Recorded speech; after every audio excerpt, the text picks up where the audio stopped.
जय यीशु साथियों, मैं आप सभी का स्वागत करता हूं। आज की हमारे इस वीडियो में हम माता पिता व बच्चों के कर्तव्यों के बारे में जान रहे हैं। आइए हम इस दूसरे भाग में जानें कि हम किस तरह से बच्चों को क्रिस्त में या परमेश्वर के वचन में किस तरह से उन्हें आगे बढ़ा सकते हैं। तो आइए हम इस वीडियो की शुरुआत करें।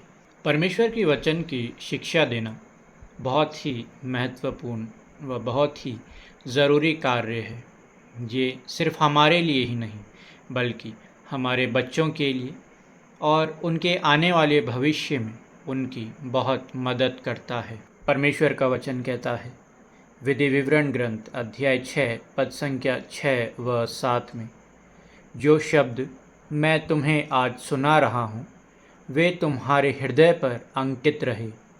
तुम उन्हें अपने पुत्रों को अच्छी तरह सिखाओ, घर में बैठते या राह चलते, शाम को लेटते या सुबह उठते समय उसकी चर्चा किया करो। हाँ प्यारे भाई और बहनों, परमेश्वर का वचन कहता है कि जो शब्द मैं आज तुम्हें सुना रहा हूँ वह तुम्हारे हृदय पर अंकित रहे, और जो तुमने सीखा है वह तुम अपने पुत्रों को सिखाओ। अपने घर में जब आप प्रार्थना कर रहे हैं, जब हम एक साथ फैमिली मीटिंग कर रहे हैं, या सुबह उठते समय और शाम को सोने से पहले प्रभु के वचनों को अपने बच्चों को सुनाएं, और जो शिक्षा प्रभु ने हमें दी है वही शिक्षा हम अपने बच्चों को प्रदान करें। हम हमारे बच्चों को छोटी छोटी कहानी के माध्यम से परमेश्वर के वचन के बारे में उनको बता सकते हैं। परमेश्वर के वचन का ज्ञान उन्हें हम दे सकते हैं। जैसे कि हम उन्हें बता सकते हैं कहानी के माध्यम से कि एक बार दाऊद नाम का एक छोटा सा लड़का था। उसने परमेश्वर पर भरोसा करके बड़े गोलियत को हराया था।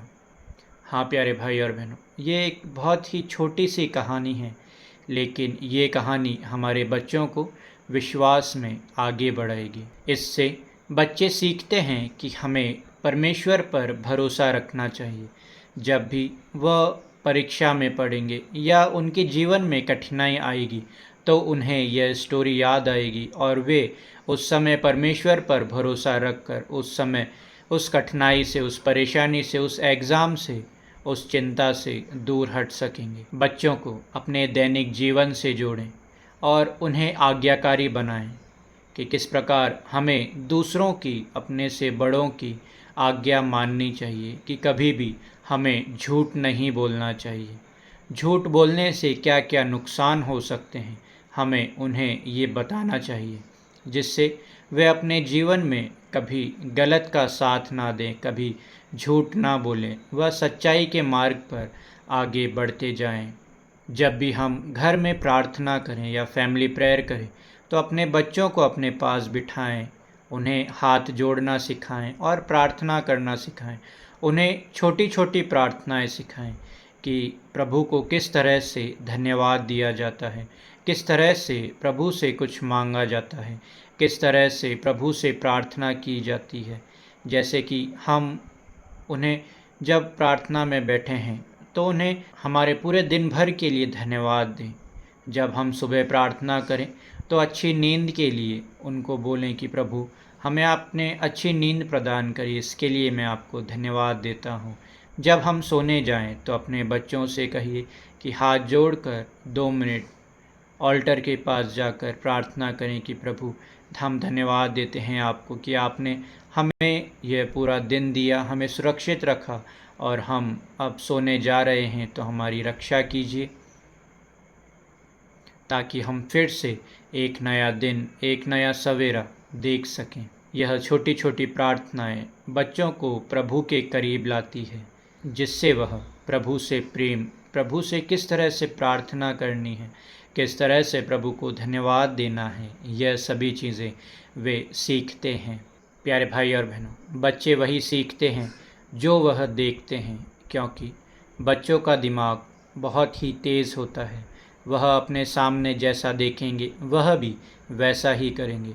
अगर हम अपने कार्य में व्यस्त हैं, मोबाइल में व्यस्त हैं, तो बच्चे भी बड़े होकर वही काम करेंगे। लेकिन अगर हम सुबह उठते समय, शाम को सोते समय प्रार्थना में कुछ समय बिताएंगे, प्रभु के वचनों में कुछ समय बिताएंगे, बाइबल रीडिंग करेंगे, उसके बारे में मनन चिंतन करेंगे, उसके बारे में शेयरिंग करेंगे, तो हमारे बच्चे भी उसी तरह आगे बढ़ेंगे प्रभु के वचनों में, प्रभु के मार्ग में, और अपने जीवन को और अच्छा बना सकते हैं। हम हर दिन थोड़ा थोड़ा समय निकालें, क्योंकि परमेश्वर का वचन हमारे बच्चों के जीवन को बदल सकता है। प्यारे भाई और बहनों, अगर आपने आज तक यह शुरू नहीं किया है तो आज ही से यह चीज़ें शुरू करें और अपने बच्चों को परमेश्वर का मार्ग दिखाएं, ताकि वह अपने जीवन में कोई भी कठिनाई परेशानी आए तो उसका सामना डट कर सकें। जिस तरह दाऊद ने गोलियत को हराया था, उसी तरह बच्चे भी अपने जीवन में कठिनाई परेशानियां, दुख तकलीफ आने पर उसका सामना उसी तरह से कर सकें। परमेश्वर आप सभी को आशीष प्रदान करे। आमीन। सभी को जय यीशु।